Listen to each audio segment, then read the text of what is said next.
ये मेरे अहंकार का नहीं, आत्मसम्मान का प्रश्न है। वो कितनी कॉम्प्लिकेटेड लाइन्स कैसे बोल लेते हैं, देखो कैसे याद रखते हैं। ये फॉरेंसिक में ठीक है बॉस। नहीं यार, मैं सिखाऊंगा ना, सिखाऊंगा। कुछ नहीं हो सकता।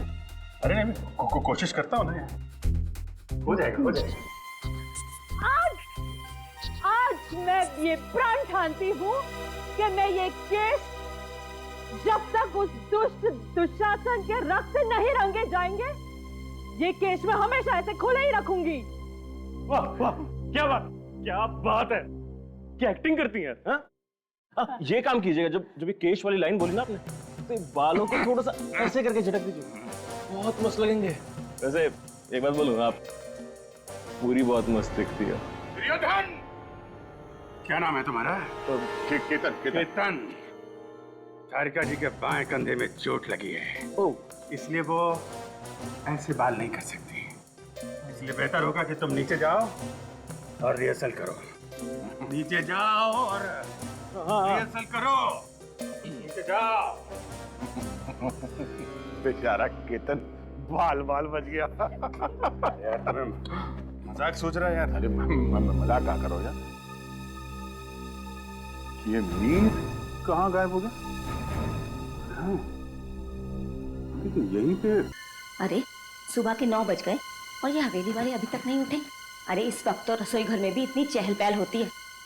और छोटी बीबी जी और बड़ी बीबी जी कहाँ है सब लोग? बीबी जी, साहेब, बीबी जी। लगता है रात के कार्यक्रम की वजह से ज्यादा थकान हो गई, इसीलिए नहीं उठ पाए। चलो चंपा रानी, तुम्हें उठाना पड़ेगा जाकर, भले ही फिर डांट पड़ जाए। बीबी जी, साहेब, बीबी जी उठिए, 9 बज गए। बीबी जी, बीबी जी।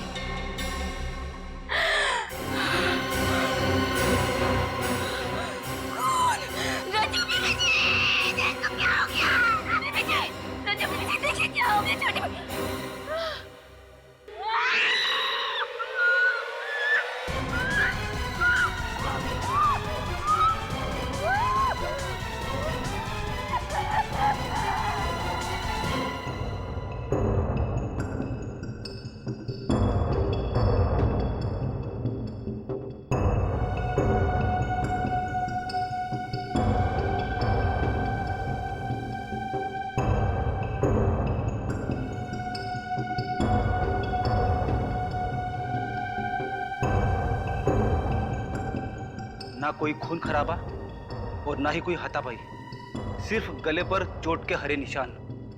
सर, इन चारों को भी वैसे ही मारा गया है, रुमाल में पत्थर बांधकर। पहले शालिनी, फिर रूहान और अब ये चारों। सर, पूरा घर साफ कर दिया, रुपए पैसे गहने सब ले गए, कुछ भी नहीं छोड़ा। मुझे नहीं लगता है किसी एक आदमी का काम हो सकता है। चोरी, लूट और फिर खून। सर, अब इन लोगों का स्टाइल थोड़ा थोड़ा मेरी समझ में आ रहा है। ये लोग छोटे शहरों में अपना शिकार करते हैं ताकि किसी की नजर में ना आए।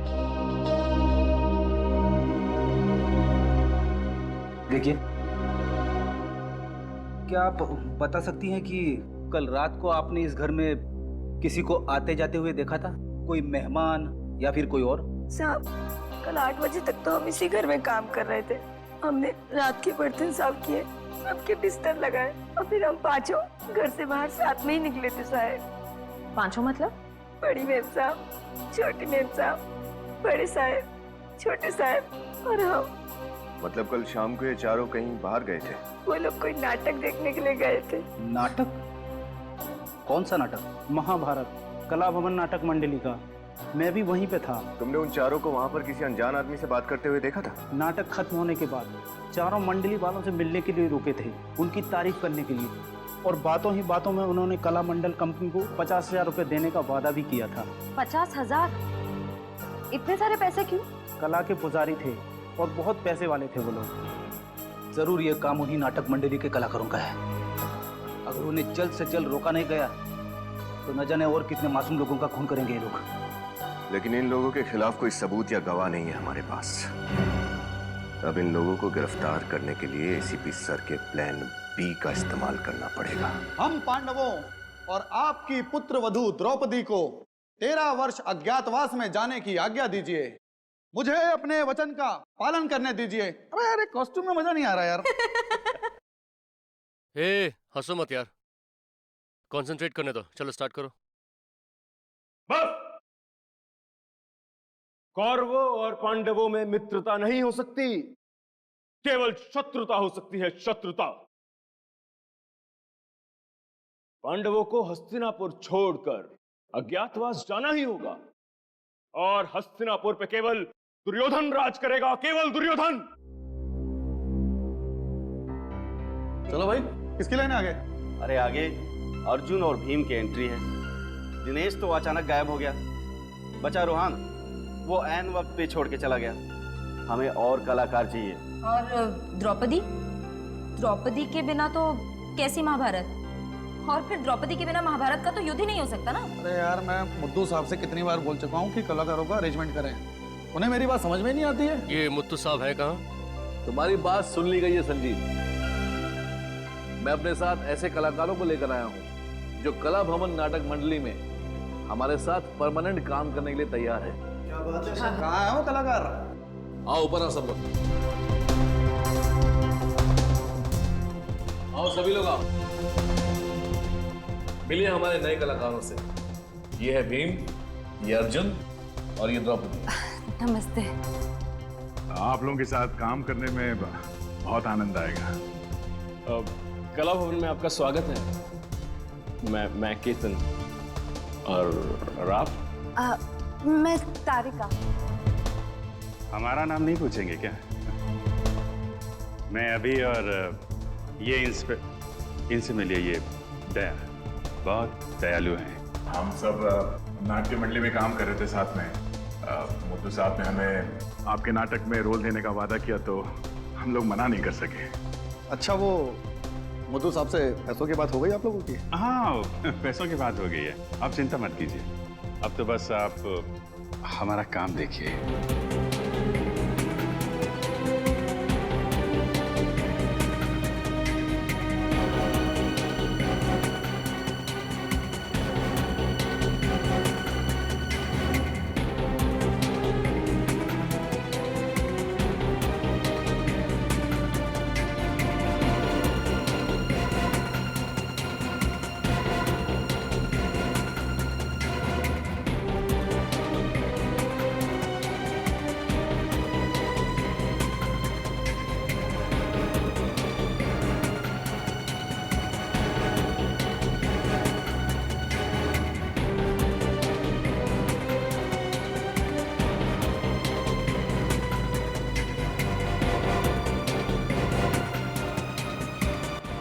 सर, कुछ भी नहीं मिला, कुछ पता नहीं चला। सर इस तरफ तो नहीं है। चलो इस तरफ चल के देखते हैं।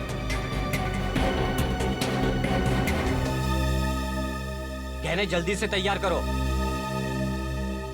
इस दुकान के मालिक कौन है? अंदर है साहब।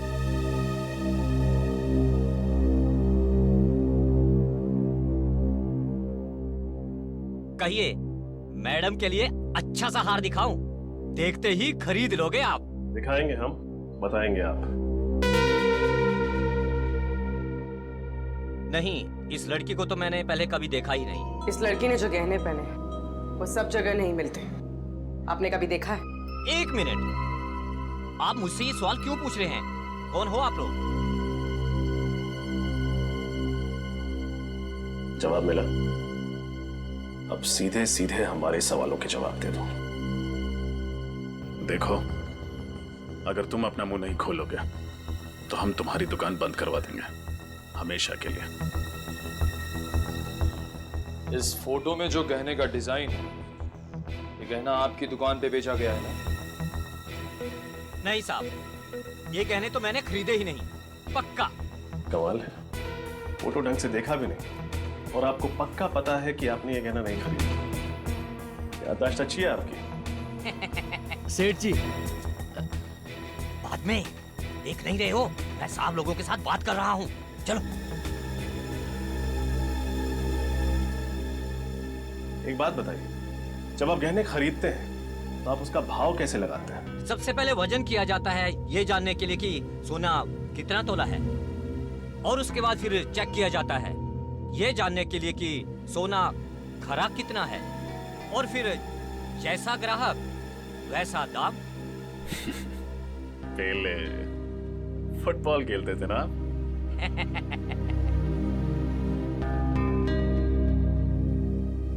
आपकी याददाश्त काफी अच्छी है, लेकिन हमारी नजर कमजोर नहीं। इस फोटो में जो डिजाइन है ये बाली हूबहू वैसी है।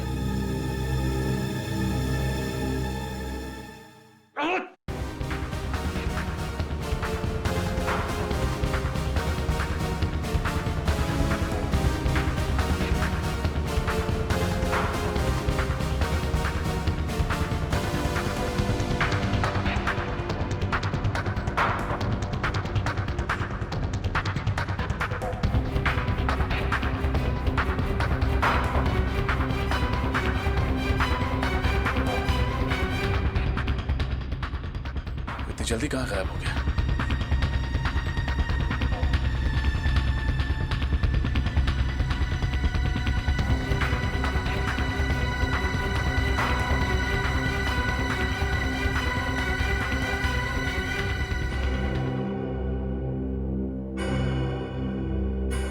ये तो मर गया। सर, इतनी जल्दी हमारी आंखों के सामने इसे कौन मार गया? जिसने भी ये किया है उसने हमारी मुश्किलें और बढ़ा दी हैं। ज्येष्ठ भ्राता युधिष्ठिर, मैं प्रण लेता हूँ। ज्येष्ठ भ्राता युधिष्ठिर, मैं प्रण लेता हूँ। कोई फायदा नहीं। कोई फायदा नहीं। अरे ये डायलॉग्स थोड़े ना है, मैं तो दया से बात कर रहा था। अच्छा, वो कोई फायदा नहीं है। यहाँ नेटवर्क की इतनी दिक्कत है कि 1 मिनट की बात करने के लिए 5 मिनट तक टहलना पड़ता है। अर्जेंट एक फोन करना था। खैर मेरे लाइन बताओ। अरे लाइन्स वाइन्स छोड़ो, अपने हिसाब से कर लो। कॉस्ट्यूम्स ट्राई कर लो तुम आराम से। वैसे मुझे लगता नहीं है कि आप लोगों ने इससे पहले ऐसे ऐतिहासिक और सांस्कृतिक नाटकों में काम नहीं किया है। नहीं किया है, कई बार ऐसे किरदार निभाए हैं हमने, तभी तो इनका निशाना अचूक अर्जुन जैसी और मेरी ताकत भीम जैसी। क्या है ना, अभी पहली बार आप लोगों के साथ काम कर रहे हैं ना, एक बार जान पहचान होगी तो फ्लो में आ जाएगा। वैसे आप लोग तो काफी समय से एक दूसरे को जानते होंगे, मतलब जम गई होगी आपस में, है ना? नहीं नहीं, ऐसा कुछ नहीं है। हमें एक दूसरे से कुछ लेना देना नहीं है। वो तो मुड्डू साहब है कि सबको जोड़ के रखते हैं। अच्छा, तो मतलब आप में से वो चोरी करने वाला और खून करने वाला ठग कौन है, वो तो आपको भी नहीं पता होगा। हमें पता होता तो सीआईडी को नहीं बता देते। जिया, द्रौपदी की कॉस्ट्यूम तारिका को हो गई। कॉस्ट्यूम तो बिल्कुल फिट है, लेकिन ये विग आप देख लीजिए, थोड़ा विग में शायद थोड़ा कुछ प्रॉब्लम। इस कॉस्ट्यूम और विग की दुनिया से तो मेरी फोरेंसिक लैब और केमिकल से बेहतर है। क्या बात है, मैं मदद करूं कुछ? नहीं It's okay. अरे वाह भाई साहब वाह, आप तो सर्वगुण संपन्न मालूम पड़ते हैं। औरतों के बाल बनाना भी जानते हैं आप। पहले लेडीज ब्यूटी पार्लर में काम करते थे क्या? जी नहीं, मैं एक कलाकार हूँ। कलाकार। हाँ भाई, सारी तैयारियां हो गई? हाँ जी। चलो चलकर स्टेज दिखाते हैं, साथ में ड्रेस और प्रॉपर्टी भी ले लो। जाकर देखते हैं स्टेज कितना बड़ा है छोटा है, बहुत जरूरी है। संजीव चल भाई। हाँ बिल्कुल, वरना कहीं शो के टाइम टेंशन ना हो जाए। उठा लो भाई, प्रॉपर्टी उठा लो। चलो चलो चलो। मैं यही रुकती हूँ। हाँ? क्यों? वो एक्चुअली मेरे डायलॉग्स ठीक से याद नहीं हुए, तो सोचा थोड़ी प्रैक्टिस कर लूँ यहाँ बैठ के। वो शाम को शो है और कुछ गड़बड़ हो गया तो पूरा शो खराब हो जाएगा, है ना? हाँ, अच्छा कह रही हैं। आप याद करो, हम लोग चलते हैं। चलो भाई, सब लोग लेके चलते हैं।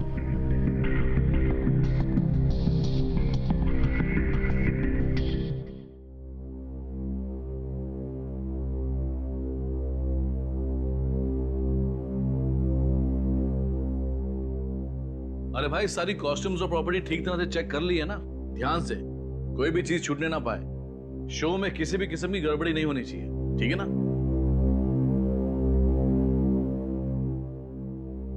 हेलो, जी जी जी, कला भवन नाटक कंपनी, बोलिए।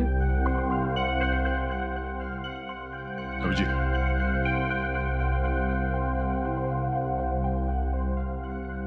ये देखो रुमाल, इनका महाभारत के नाटक में क्या लेना देना? मैंने पत्थर रख दिया और इसे ऐसे बंद करके जोर से घुमाया। इसके अंदर की चीज सीधी जाकर के सामने वाले के कंठ पर लगी और ऑक्सीजन की कमी की वजह से उसकी मौत हो गई। मतलब इस रुमाल में पत्थर बांध के खून किया जाता है। खून इन कलाकारों में से ही कोई है। कोई चक्रव्यूह रचना पड़ेगा खूनी को पकड़ने के लिए। अरे भाई, सारी प्रॉपर्टी चेक हो गई? हाँ हाँ, चेक तो हो गया, पर ये प्रॉपर्टी देखिए, समझ में नहीं आ रही है कहां से है। देखिए ये रुमाल, हाँ, ये यहाँ क्या कर रहे हैं? अरे भाई मीर जी जरा, अबे सतयुग के नाटक में ये कलयुग का रुमाल देने वाले थे कलाकारों को? हद हो गई यार। मुझे क्या पता कि किसने रख दिया। हाँ, हो सकता है किसी कलाकार ने धो के सुखाने के लिए रखा होगा। हाँ, और क्या, एक काम करते हैं, रुमाल को संभाल के रख लेते हैं, मीर साहब का पसीना पोंछने के काम आएगा।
ये क्या है? लॉज के बिल्स, आरके लॉज केशवर, बापा लॉज वेलापुर,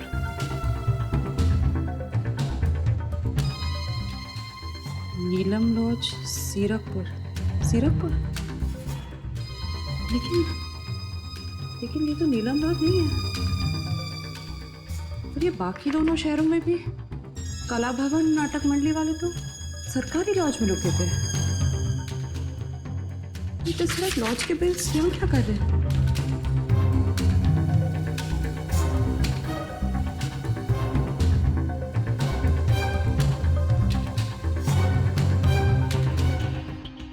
वो सोने के गहने जो तुम तोड़ रहे थे, वो दिवाकर जी की बेटी शालिनी के थे। तो बताओ, किसने चुराए वो गहने? किसने मारा शालिनी को? साहब मैं तो बस कारीगर हूँ साहब, मुझे कुछ नहीं मालूम। झूठ झूठ बोल रहे हो तुम। बताओ कौन है वो जिसने तुम्हारे सेठ जी का खून किया, और उस लड़की का भी जिसने गले में स्कार्फ पहना था? नहीं साहब, मैं किसी भी खून के बारे में कुछ नहीं जानता हूँ साहब। और उस आदमी के बारे में क्या जानते हो जिसकी एक आंख पत्थर की है? साहब, हमेशा एक पत्थर की आंख वाला आदमी लूट का माल बेचने दुकान पे आया करता था, मगर इस बार वो लड़की आई थी गहने बेचने साहब। तो लड़की ने गहने बेचे या नहीं? हाँ साहब, बेचे ना। सेठ जी से पैसे लेकर वो जल्दी में निकल गई, और थोड़ी देर बाद वो पत्थर की आंख वाला आदमी आया। सेठ जी ने जैसे ही उसे बताया कि वो लड़की पैसे लेके गई है, वो आदमी आग बबूला हो गया साहब। धोखा सचिन, एक दूसरे को धोखा दे रहे थे। पहले रूहान ने अपने साथियों को धोखा दिया, और अब उस लड़की ने रूहान को। वो लड़की जब मुंबई आती थी तो कहाँ रुकती थी, तुम्हें पता है? वो तो नहीं पता। हाँ, लेकिन वो जब भी सेठ जी की दुकान पे आती थी तो ऑटो वाले को 15 रुपए देती थी। छुट्टा तो उसके पास कभी होता ही नहीं था, हमेशा मुझसे ही लेकर देती थी। 15 रुपए? ऑटो रिक्शा का भाड़ा 15 रुपए होता था? इसका मतलब है ये लड़की जरूर कहीं वहीं आसपास किसी लॉज में रहती थी इस दुकान से। सचिन, पता लगा। क्या मतलब है इस बात का, मुझे बताओ। कि तुम लोगों को पैसे नहीं मिलेंगे तो तुम शो नहीं करोगे? मैं सिर्फ पैसों के लिए काम कर रही हूँ, कोई समाज सेवा नहीं कर रही हूँ। सबको पैसे मिल जाएंगे, तुम्हें भी पैसे मिल जाएंगे। लेकिन मुथु साहब, आप पैसे लाएंगे कहाँ से? उसकी कोशिश मैं कर रहा हूँ। संजीव, समझाओ इनको। मैं इन सबको देखो, मुझे इनके बैग में से लॉज के बिल्स मिले, तो देखो। इसका मतलब कोई है जो कला भवन नाटक मंडली का पीछा कर रहा है। जिस शहर में ये मंडली गई, उसी शहर में उसी तारीख को ये अनजान लोग लॉजेस में जाके ठहरे थे। लेकिन ये बिल्स यहाँ पे आए कैसे?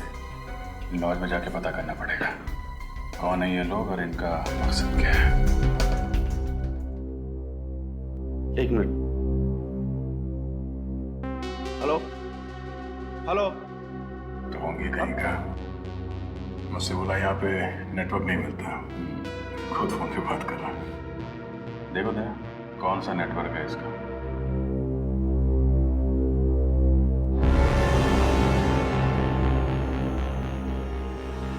Welcome sir. सर, हमारे यहाँ कम से कम और ज्यादा से ज्यादा रेट का हर तरह का रूम मिलेगा, और वो भी फुल फैसिलिटी के साथ। तो बोलिए, कैसा कमरा चाहिए आपको?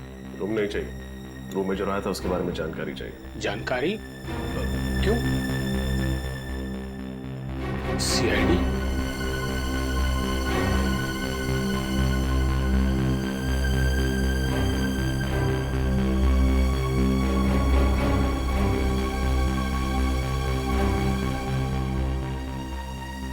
पहचानते हो सर?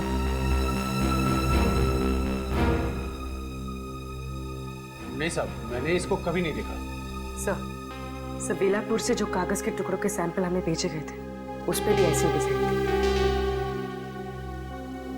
और सर, गहनों की लूटपाट के बाद उस लड़की ने बेलापुर से ही बस पकड़ी थी मुंबई आने के लिए।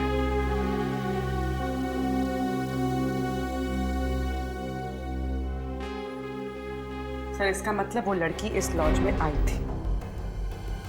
कोई लड़की याद? गोरी दुबली, हाइट लगभग 5.5 फुट, गले में स्कार्फ, आंखों पे बड़ा सा चश्मा और हाथ में काला रंग का सूटकेस। नहीं साहब, पक्का नहीं है। खाना खाया तू? खाना? नहीं। क्यों? जेल में क्या मस्त खाना बनाया आज। मोटी रोटी, पतली दाल, तीखी मिर्च। चल साहब, सब छोड़ो तो। सब माफ कर दो साहब, गलती हो गई साहब। मैं लालच में आ गया था। मुझे उस आदमी ने मुंह बंद रखने के लिए 5000 रुपये देते साहब। मेरा बस इतना ही कसूर है। वो बहुत डेंजर आदमी दिखता था साहब। उस आदमी के बारे में क्या क्या जानते हो, सब कुछ बताओ। वो आदमी 2 दिन से इस लॉज में रुका हुआ था। अभी भी है? नहीं मैडम, अभी चला गया साहब। और हाँ साहब, वो मैडम काले रंग का सूटकेस लेके उससे मिलने आई थी आज। मिलने आई थी? फिर मिली उससे? नहीं, वो यहीं पे बैठ के उसका इंतजार कर रही थी कि अचानक उस मैडम का फोन आ गया और वो बात करते हुए निकल गई। अभी तकरीबन 1 घंटा पहले। कमाल है, जिस आदमी से वो डर के भाग रही थी, उससे मिलने वो यहाँ क्यों आई? आई थी, मिली नहीं, फिर गई कहाँ? सर, कहीं इस डिजाइन में उस जगह का पता तो नहीं है जहां वो गई है?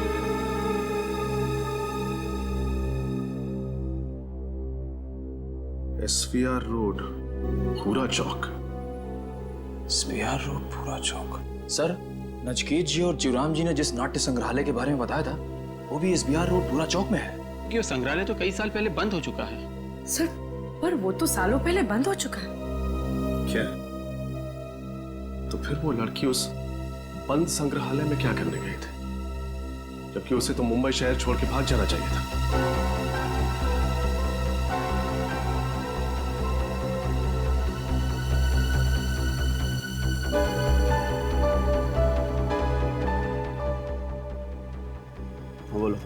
मीर साहब, इस तरह काम बिगड़ जाएगा। हमने काफी अरसों से आपके साथ काम किया है। ये कौन लोग हैं? ये मीर सीरकपुर में अपने नाटक मंडली के अलावा किसी और को भी जानता है क्या? लगता है इन लोगों को कहीं देखा है।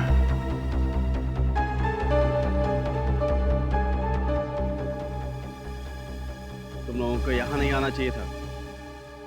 हमें हमारा हिस्सा चाहिए। हिस्सा मिल जाएगा, पहले ये काम कर दो, उसके बाद चलो जाओ यहाँ से। लगता है ये वही लोग हैं जो अलग अलग लॉज में नाटक मंडली के नाम से रुकते हैं और जगह जगह जाकर लूटपाट करते हैं।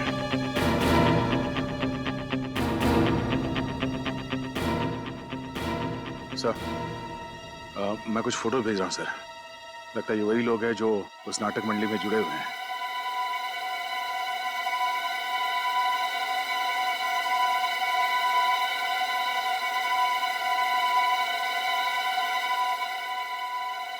दरवाजा तो खुला पड़ा।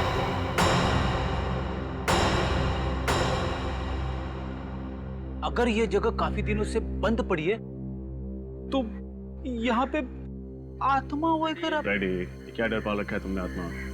बाहर निकले से, नहीं डर तुम्हारे लिए बीमारी बन जाएगी। मैं कोशिश करूंगा सर, लेकिन ये पत्थर की आंख वाला आदमी इस लड़की को यहाँ क्यों लेकर आया होगा? शायद यहाँ पे पैसों का बंटवारा करने आए होंगे। चलो अंदर चल के देखते हैं।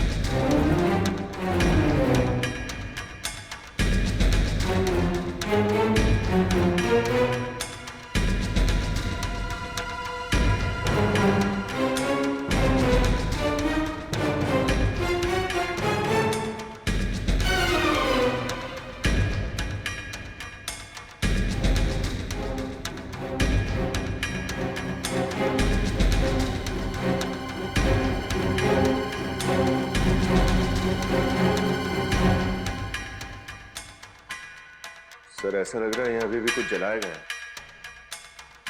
शायद जाओ देखो कौन है, ध्यान से।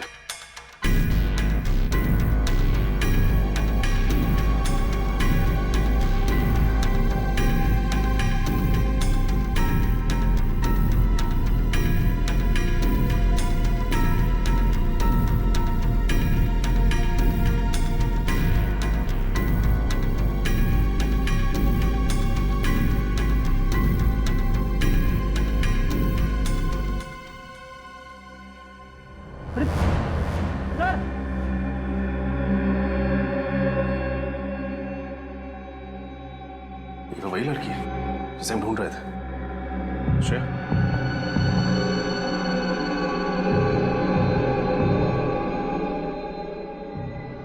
सर सांसें चल रही हैं।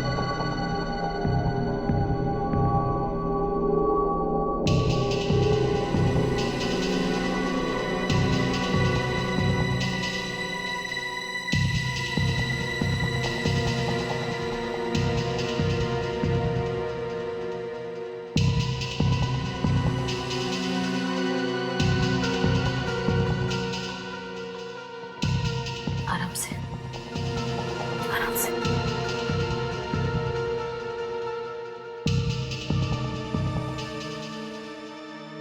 नाम क्या है तुम्हारा? नीना। नीना। किसने किया ये सब? किसने किया ये सब? पिता की। पिता की। पिता की। श्रेया, फ्रेडी, इसको जल्दी से अस्पताल पहुंचाओ।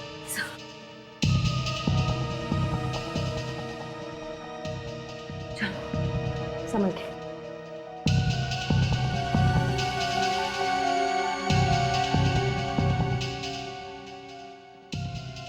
ये देखिए सर, कितने सारे फाइल्स और पेपर जला दिए उसने, लेकिन इनमें क्या होगा? कुछ तो है जो पिता की जलाकर खत्म करना चाहता था। नहीं था।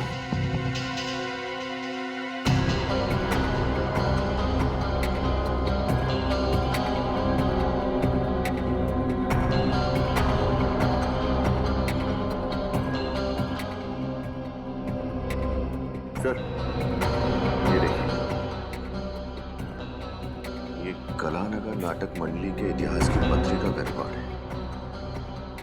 सर, इस रजिस्टर के हिसाब से आखिरी बार 1995 में इसी ग्रुप का कोई सदस्य पत्रिका को लेकर गया था। इसका ये नाम और साइन चल गया है, लेकिन एड्रेस पूरी तरह नहीं चला। चिलकुर नगर 21, चिलकुर नगर 21 क्या हो सकता है?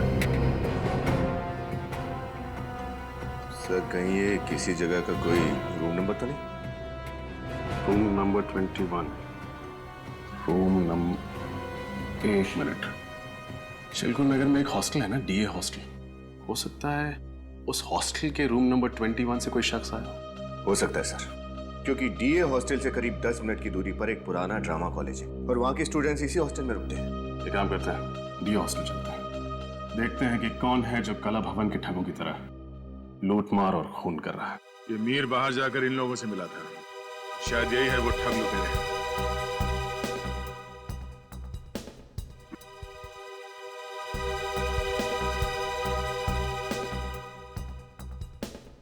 अच्छा, तो ये ठग लुटेरे नाटक मंडली के साथ साथ घूम रहे हैं। जहाँ जहाँ ये नाटक मंडली जाती है, ये लोग वहीं वहीं पे लॉजेस में जाके ठहर जाते हैं, कहीं रिश्तेदार बन के और कहीं गवाह बन के अपना काम कर रहे हैं। और वो बिल्स कौन जमा कर रहा है उसके बारे में अभी तक कुछ पता नहीं लगा। इस मीर पे ही नजर रखते हैं, सब पता चल जाएगा। घबरा मत भांजे, जब तक तुम्हारा शकुनी मामा जीवित है ना, तब तक पांडवों की कोई चाल नहीं चलेगी। देखते अरे यार, हैं। इस बार मुड्डू साहब से पैसे ले लेने हैं, मैं बता रहा हूँ। बोला तो है, बात तो की है उस दिन, पैसे तो देंगे। अच्छा मुझे ये बता, ये शकुनी मामा का अंगरखा और केस तैयार हो गए क्या? हाँ तैयार हो गए, तैयार हो गए। हाँ हाँ हो गया। और ये लाइट वाले दादा को बोल दिया कि द्रौपदी की एंट्री के लिए मुझे लाल लाइट चाहिए। सुबह ही बोल दिया था। बोल दिया था? हो गया। चल चल, थैंक यू।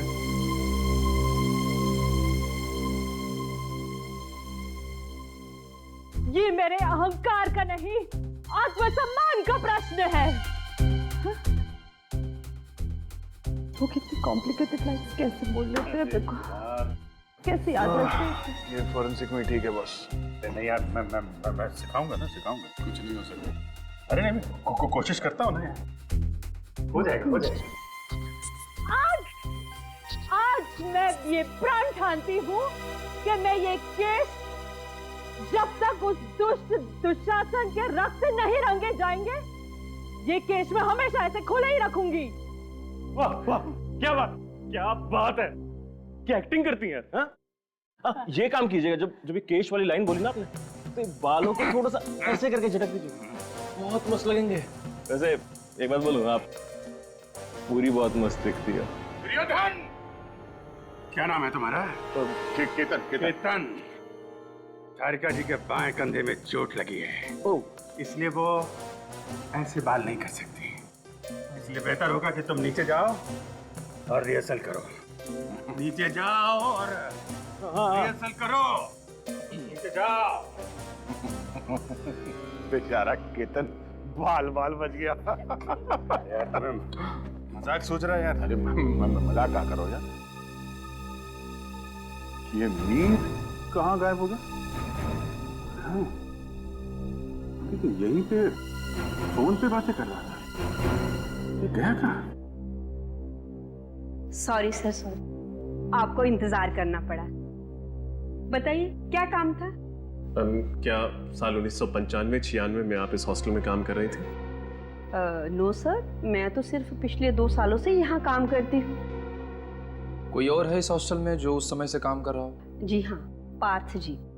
सर वो 1995 से इस हॉस्टल के फैकल्टी मेंबर हैं। बुलाऊं मैं? प्लीज।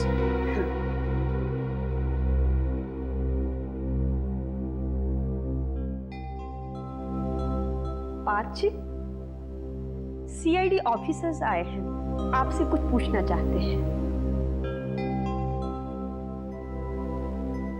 जी, क्या मदद कर सकता हूँ आपकी? जी, हम एक ऐसे स्टूडेंट के बारे में पता लगा रहे हैं जो पास वाले ड्रामा कॉलेज में पढ़ता था। क्या नाम है उसका? उसका नाम तो हमें नहीं पता। इनफैक्ट हमें यह भी नहीं पता कि वो लड़का है या लड़की। हमें तो सिर्फ इतना पता है कि 1995-96 में वो यहाँ आपके हॉस्टल में रहता था या रहती थी। 95-96 यस, ड्रामा कॉलेज के कुछ स्टूडेंट्स यहाँ रहते तो थे, इनफैक्ट एक नाट्य महोत्सव में उन्होंने हिस्सा भी लिया था और ट्रॉफी जीत कर लाए थे। मुझे अच्छी तरह याद है, दिन रात रिहर्सल करके उन लोगों ने नाच में दम कर रखा था मेरा। उन विद्यार्थियों का नाम पता कुछ बता सकते हैं आप?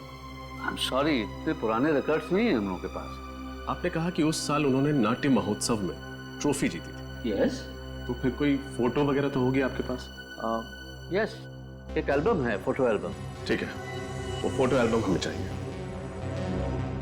Yes, here it is. Thank you.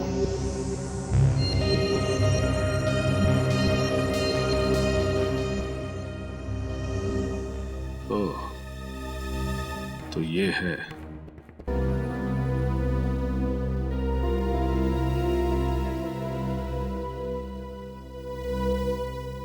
Hello.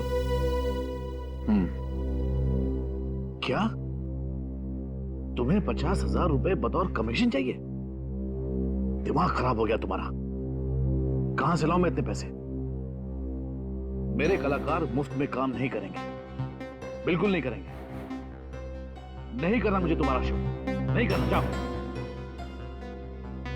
पता नहीं कहां से आ जाते। नमस्कार। जी नमस्ते। आप ही कला भवन नाटक मंडली के मैनेजर हैं? जी हाँ, मैं ही मैनेजर हूँ। बताइए। बहुत ही अच्छा अभिनय करते हैं आपके कलाकार। जी शुक्रिया, वो तो है। मैनेजर साहब, ये कुछ रुपए लीजिए, हमें आपका एक शो करना है। जी हाँ, हम लोग जरूर शो करेंगे। बस आप डेट और टाइम बता दीजिए, हम जरूर शो करेंगे। देखिए, टाइम और डेट हम आपको बहुत जल्द बता देंगे। अच्छा, नमस्कार। जी नमस्कार।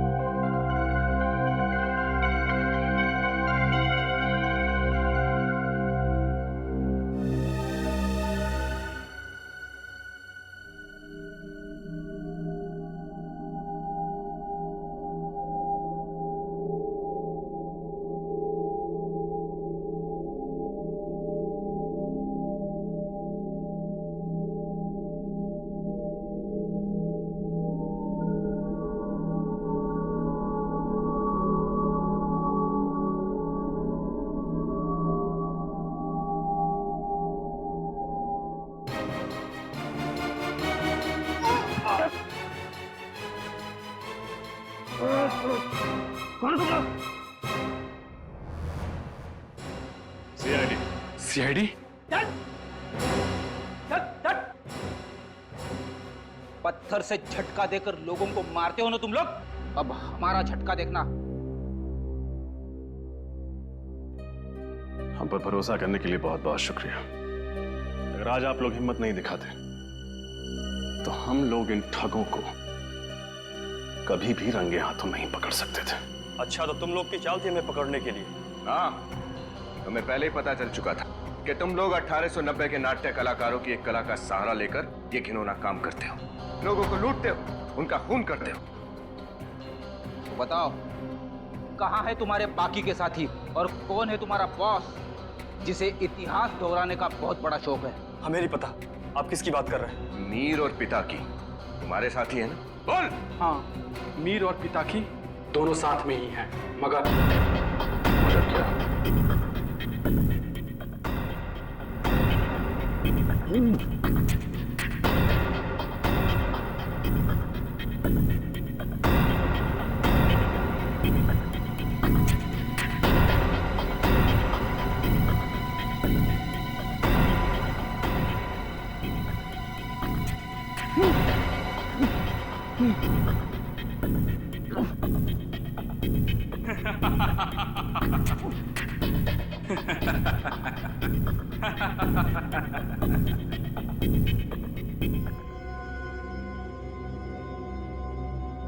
अपने सरदार के साथ विश्वासघात, तुम नहीं बचोगे।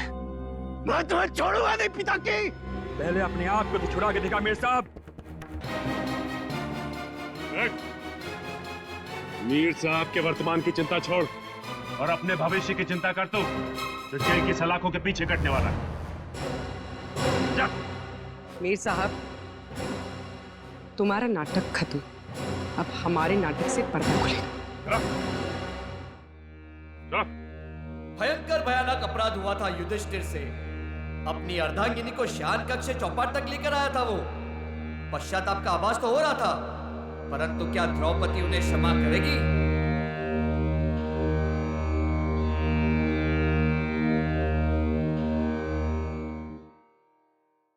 मैं आपकी अर्धांगिनी हूँ, जीवन संगिनी हूँ, कोई वस्तु नहीं जिसे आप दांव पे लगा दे। घोर अपराध हुआ है मुझसे पांचाली। विवश हो गया था मैं उस पल। उस क्षण को मैं स्मृति से ओझल करना चाहता हूँ। आपका अपराध क्षमा के योग्य नहीं है। मेरे पालनहार होकर आप मुझे चौपट की बाजी में हार गए। यदि आप अपने अपराध को स्मृति से ओझल करने का उद्देश्य रखते हैं, तो उस दुष्ट दुशासन के साथ मुझे माफ कर दीजिए।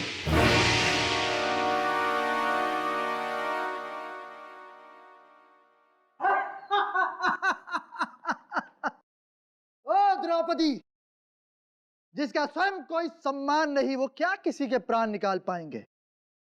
तुम्हारे पांचों प्राणनाथ ने तुम्हें अनाथ बना दिया है। यदि मांगना ही है तो मुझसे मांगो। इन कायरों से मांगोगी तो केवल दरिद्रता एवं अपमान ही पाओगी। दुशासन, इस भ्रम में मत रहना। यदि चौपड़ में हमारी हार हुई है तो हमारा बाहुबल निर्बल हो गया है। तुम्हारी कटु वाणी जिस मुख से निकली है, उस मुख का मुखारबिंद मैं नष्ट कर दूंगा दुशासन। मैं पांचली आज ये प्रण लेती हूँ कि जब तक ये दुष्ट दुशासन के रक्त से अपने केश न रंग दूं, मैं अपने केश हमेशा खुले ही रखूंगी। मैं तुमसे वादा करता हूं पांचाली, इस दुशासन की छाती चीर कर इसका लहू निकाल लूंगा मैं। ये सब क्या अनर्थ हो रहा है? इस दुर्भाग्यवश परिस्थिति की उपज मेरे ही कारण हुई है। सत्य वचन भ्राता युधिष्ठिर, सत्य वचन। असली अपराधी आप हो, इसलिए केवल दंड आपको ही प्राप्त होना चाहिए। डायलॉग भूल गया क्या? ना अर्जुन ना, मैं नहीं, हम सब द्रौपदी के अपराधी हैं। हम सब ने मिलकर उसे चौपड़ के दांव पर हारा है। हम आपके आज्ञाकारी हैं, आपकी आज्ञा का पालन करते हैं बड़े भैया। हाँ? असली अपराधी तो आप ही हैं। ये अपराध की उपज आप ही के दिमाग में आई थी। ये दोनों अर्जुन और भीम मेरे नाटक की वाट लगा देंगे। नितिन, नितिन, इससे पहले कि पब्लिक हमारे ऊपर अंडे और टमाटर फेंके, तुम एक काम करो, द्रौपदी को यहां पर ले आओ और युद्ध का ऐलान कर दो। रुक जाओ पांडवों, तुम में से असल अपराधी कौन है इसका निर्णय तुम लोग बाद में कर लेना, परंतु अभी मैं द्रौपदी को अपने साथ लेके जा रहा हूं। तत्पश्चात नहीं, निर्णय अभी ही होगा। द्रौपदी, ये अर्जुन तुम्हारा और अपमान नहीं होने देगा। भ्राता भीम, दुशासन को समझा दो। जो आ गया भ्राता। चल। ये तुम क्या कर रहे हो भीम? इस सारे नाटक के नुकसान की भरपाई मैं तुमसे वसूल करूंगा। हम लोग सीआईडी से हैं और खूनी को पकड़ने के लिए जाल बिछाया हम लोगों ने, समझे? इसलिए आप लोगों से विनती है कि आप लोग यहीं खड़े रहिए और हमारा नाटक देखिए। आपके इस अपराध का सिर्फ एक ही दंड है, मृत्युदंड। ये क्या कह रहे हो अनुज? अपने ज्येष्ठ भ्राता पर बाण चलाओगे? ना भ्राता, ना ना। इस पापी की हत्या करने के लिए आपको अपने बाण नष्ट करने की जरूरत नहीं है। इसे मारने के लिए मेरे पास एक नया शस्त्र है। ये शस्त्र आज से हजारों साल पश्चात कलयुग में उपयोग किया जाएगा, जिसकी शुरुआत साल 1890 में होगी और तत्पश्चात 2013 में संजीव नाम का एक अपराधी मनुष्य वध के लिए इस शस्त्र का उपयोग करेगा। ये क्या बोल रहे हो? मैं निर्दोष हूं, मैंने कोई खून नहीं किया। झूठ मत बोलिए भ्राता श्री, हमारे पास केवल साक्ष्य ही नहीं, साक्षी भी हैं। मतलब सबूत ही नहीं, गवाह भी हैं। गवाह पेश किए जाएं।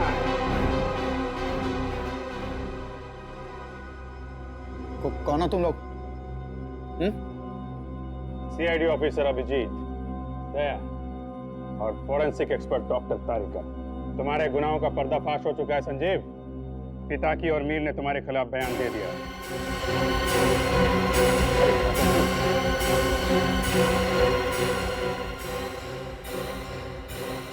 रणभूमि छोड़ के कहां भाग रहे हो चेस्ट ब्राता?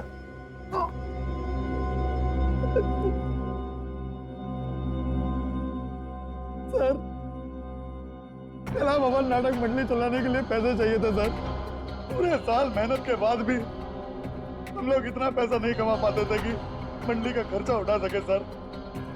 जब कला भवन के ठगों का इतिहास पता चला तो मैंने पिताकी, रूहान, मीर और नीना के साथ मिलकर सर लूटपाट और खून का सिलसिला शुरू किया सर। मेहनत से कमाई नहीं कर पाए तो गैर कानूनी काम शुरू कर दिया, ईमानदारी की दुकान बंद कर दी और बेईमानी शुरू। संजीव, तुम कलाकार तो सचमुच बहुत अच्छे हो, लेकिन तुमने अपनी कला का उपयोग गलत कामों में किया। युधिष्ठिर तो धर्मराज थे, लेकिन तुमने अधर्म का रास्ता अपनाया, इसलिए तुम तीनों को फांसी होगी, सिर्फ फांसी।